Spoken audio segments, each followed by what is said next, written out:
Namo Shakyamuni Buddha. I won't extend New Year wishes again, as Venerable Kai Tang's wishes earlier were already so joyful, complete with a truly wonderful poem. In this life, what is it that we need most? Food? Without food, we die immediately. But with food and drink, there is actually another thing people overlook: breathing. Because the air is free, we pay it no mind. Yet, if you stop breathing for 2 or 3 minutes, you die immediately. But because it is a gift, given to us freely by heaven and earth, we don't know how to treasure it. However, a man once made this point: I always thought air was free, until the day I had to spend money to buy a bag of chips. Does anyone understand? Does anyone understand? It means the chips are as light as air, yet you must spend money to acquire them. The most essential thing in this life is food and drink. Without them, we die immediately. What else do we need? Clothing. Because human beings lack the fur of animals, we need clothing to shield our bodies from a climate and weather that we cannot quickly adapt to. When it is hot, we need cover from the heat. When it is cold, we need to preserve our warmth. At the same time, humans possess a civilization that elevates us above animals, and a part of that is not wanting to expose our bodies. The characteristic of wanting to expose one's body is a characteristic of the animal species. Remember that, for human beings, this is no longer considered normal.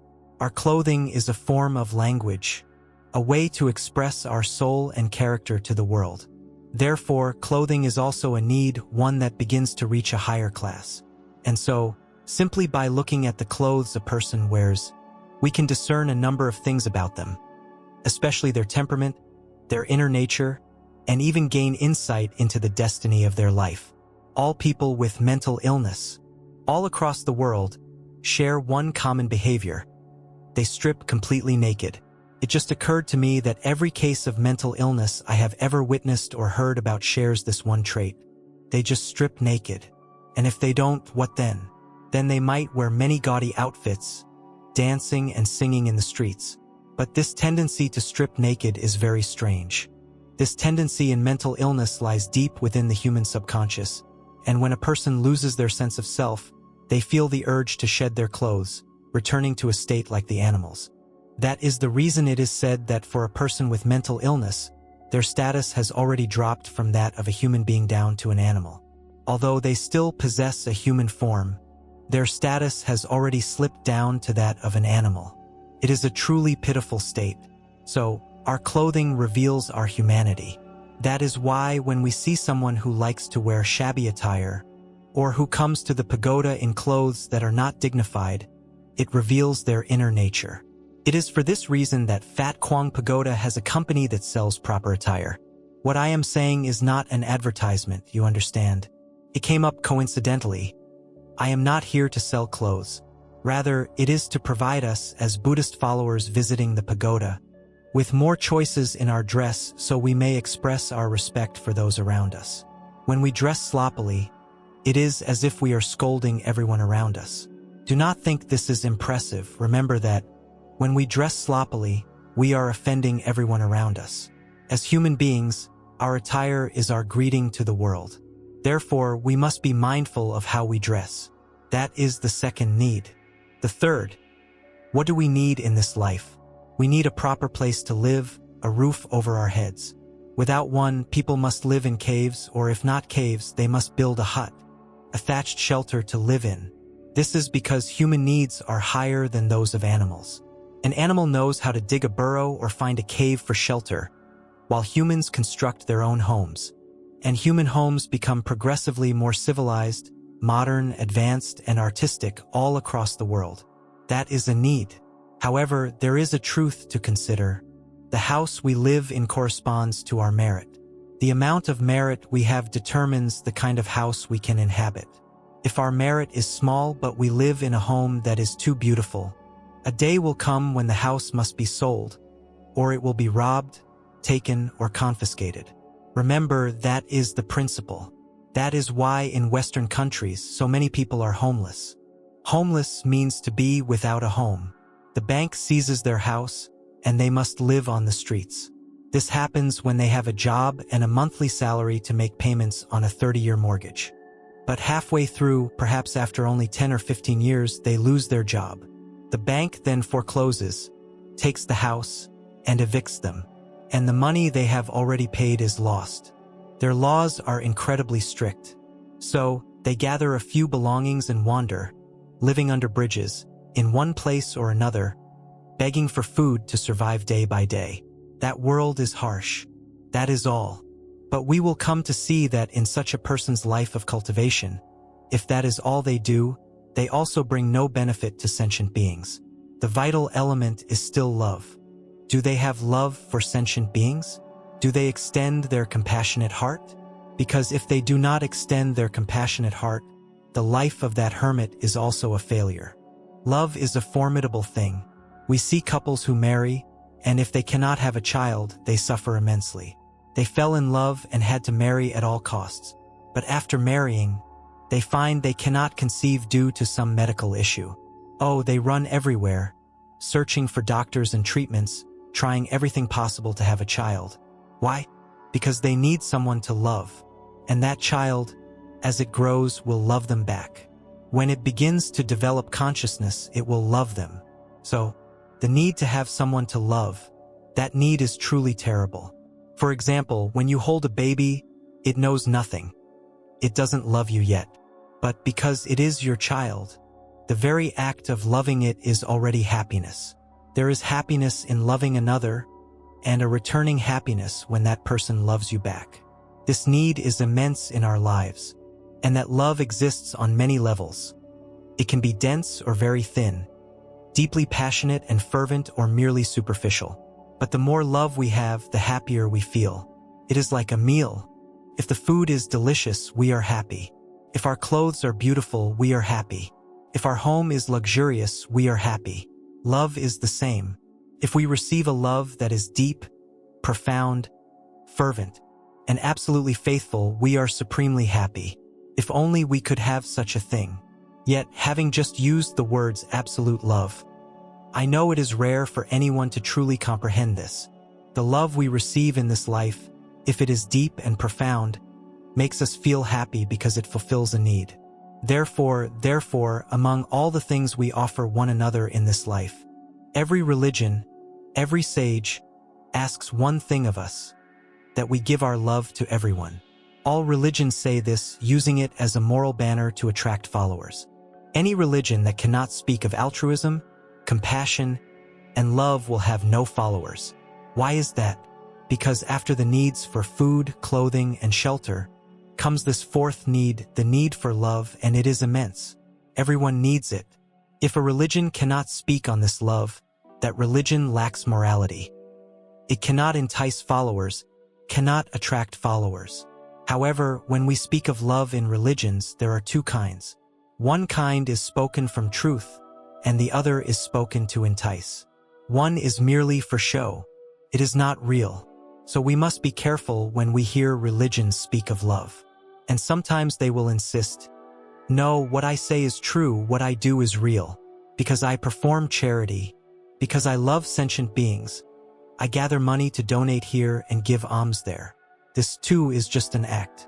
It is not real. The mouth speaks of love. The hand performs an act of charity, but it is only a performance. Why? Because love cannot be verified. It is invisible, hidden within a person's heart. It is not tangible. It is difficult to see, difficult to verify. So when we see a person or a religion speaking of love, and they demonstrate this love through charitable acts, please, I urge you, do not believe it right away. All of that can be an act. When you come to Phat Quang Pagoda, our pagoda is just a simple place in the forest, in the mountains. The scenery is plain. There is nothing here, except for one very large Buddha statue that the monastics and I put all our effort into building. Everything else is simple, but everyone who comes here senses one thing: happiness. Is that not so? Is that not so? I have heard many people say they love coming here because it feels warm, because they feel loved. I don't know if this is true. What I fear most is this: I cannot stand here and personally welcome every single person. I have too many responsibilities, and my health is not what it used to be. This year I am over 70, very old already. so I lack the strength to stand here and greet everyone. Therefore, everything must be entrusted to the venerable monks and nuns. And my one worry is that the venerable monks and nuns may not have enough love for everyone. Why? Because even if they have been cultivating for 5, 10, or 15 years, it may not be enough. A compassionate heart must be cultivated and thickened over a very long period before it begins to radiate naturally. When it radiates naturally, you can then truly love everyone. And once you can love everyone, it will show. In your eyes, in your smile, in your every action. It will always be revealed. You see, love is invisible, but it reveals itself completely. And everyone can feel it. Everyone can feel it. And at that point, why do people love coming to the pagoda? Because at the pagoda, there is love. And where there is love, there is happiness. It perfectly fulfills that fourth human need. Where there is love, there is happiness. Imagine you visit a grand pagoda with enormous Buddha statues and beautiful scenery. But when you enter and greet the abbot, he gives you a passing glance and walks away. How do you feel? Would you want to return? No, you would not want to return. You would realize that you received no love. Even though you greeted him with great sincerity, with deep respect for him as an abbot, you bowed and said, "Greetings, Venerable, I have just arrived." He gave you a cold look, as if you were from another world, and then departed. You would not go back, would you? Even if the pagoda is magnificent, even if the food is delicious, you would not want to return, because it lacks love. But if, for example, you come to a poor pagoda like Phat Quang, where the food is simple and there is nothing special, but you are met with the warm, loving gaze of the venerable monks and nuns, you will naturally want to come back again and again. And so it is. This is not just for the monks and nuns, but for all the Buddhist brothers and sisters among themselves. For those in leadership positions within our community, for me, this is an order. I require those individuals to love their fellow practitioners, especially those who are new and unfamiliar. The more you see an unfamiliar face, the more you must love them.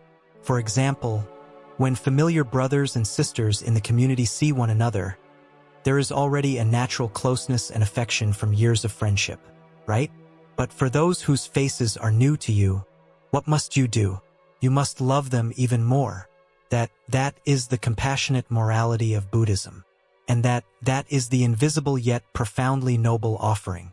Love is a sacred thing, a source of noble truth that we must cultivate, that we must achieve, so that we may have it to offer the world. The most fearsome state is to live without love. And love is difficult, because there are people we cannot bring ourselves to love, even within our own families. There are mothers who treat their own children with a strange coldness and severity. There are fathers, too. Love is something that can be spoken of, acted upon, and yet still be absent from our heart. It is that difficult. So when does it become real? Only when we genuinely desire to love, when we prostrate before the Buddha. Remember this. The merit gained from prostrating to the Buddha is what opens the door to noble qualities in our heart.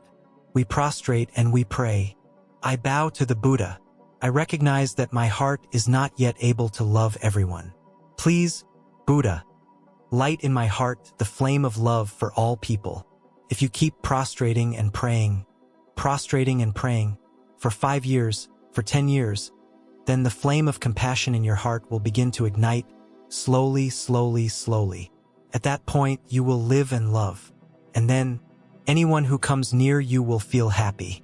Often, without a word being said or a thing being done, your mere presence will bring them warmth and happiness. They won't even know why. It is simply because your heart now holds love. And this cultivation is very difficult. And so, here I say this is an order. Why do I use the word order?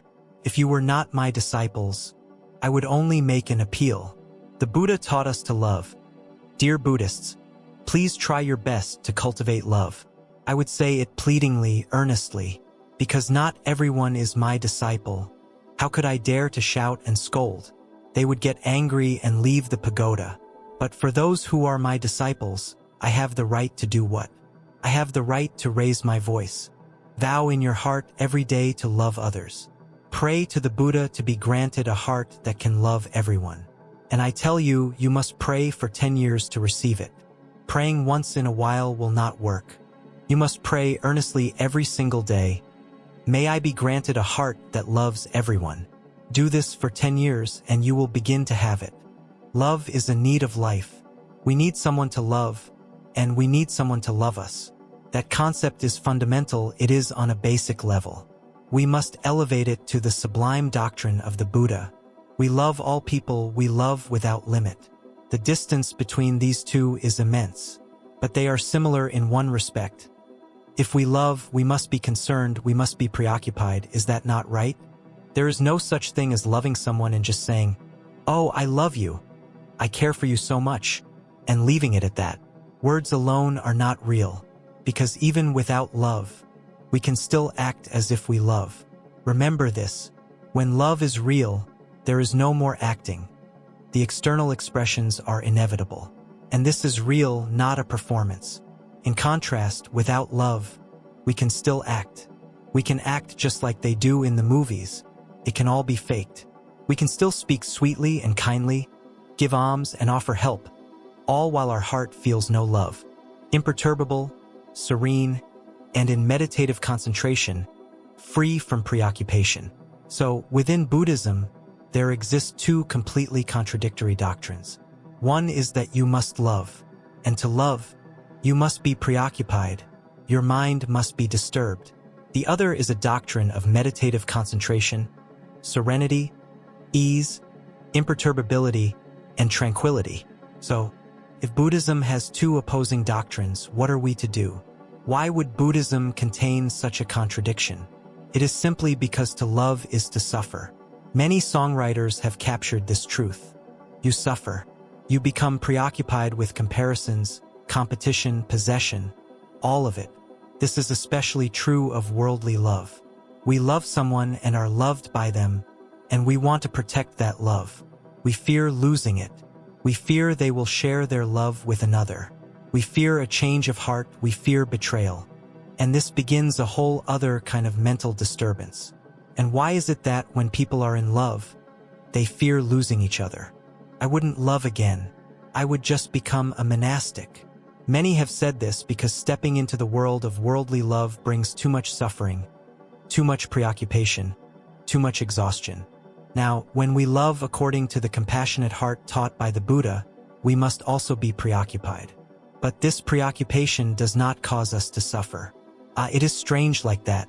The love of the world, however, brings a preoccupation that makes us suffer greatly. The two are different.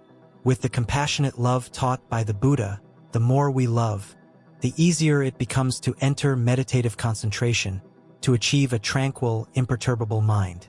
But with the love of the world, the more we are preoccupied, the more miserable we become, the more agitated, the more afflicted.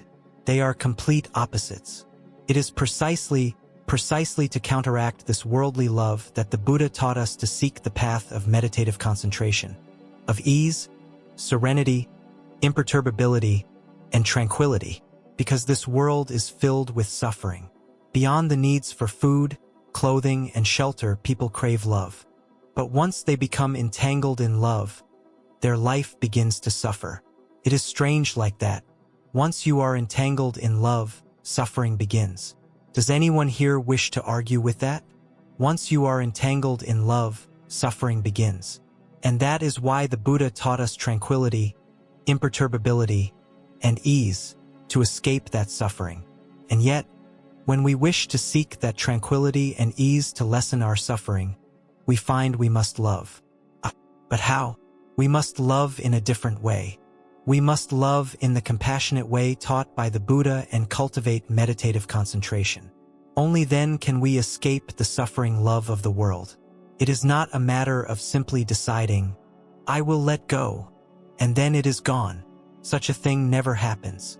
There is no case where you can just decide to let go, and it is gone. A person once messaged me, "Venerable, I am in so much pain because my husband betrayed me." Many people say this. Why? Because it has become a debt. And in the law of karma, debt is a terrible thing. the debt you owe to gangsters. Only then can you peacefully walk away. The debts of this life are more terrifying. They bind us more tightly, and we suffer more because of them. So we say that in this life we need love. And so the Buddha taught us meditative concentration so that we can restrain those emotions and suffer less. Today we have heard the doctrine of love. Love is a necessity of life, because a life without love brings a suffering no different from a lack of food or clothing. But humanity has mistakenly chosen a small, narrow form of love. And that narrow love has trapped us in debt and caused us to suffer. Now, we come to the Buddha's teachings to practice a different kind of love. What is it? Boundless compassion. To love everyone, including those we do not know, those to whom we have no connection, no debt of gratitude. Love them all. Serve them all. Tend to them all. That is why anyone who comes here to be my disciple, the wealthier they are, the more I torment them, the more I make them work. I command them to go and serve others, to carry rice and water for others. That is how it is. Just come and see. At Fat Kwang Pagoda, even the wealthy are put to hard work. When you come here, you must serve everyone. You must practice loving, especially those whose faces are unfamiliar. You must love them even more. Why? Because we understand one thing. When people come to the pagoda, what are they seeking? They come out of respect for the Buddha, but they are also seeking some form of love, some expression of it, however small, within these temple walls. They need a kind look, a smile, a gesture of care. On that day, that is enough to make their journey worthwhile. So who will give this to them? Your own brothers and sisters. You must give it to each other. Those of us who have followed the Buddha's path for a long time have an even greater responsibility to bring that love to everyone. Remember that.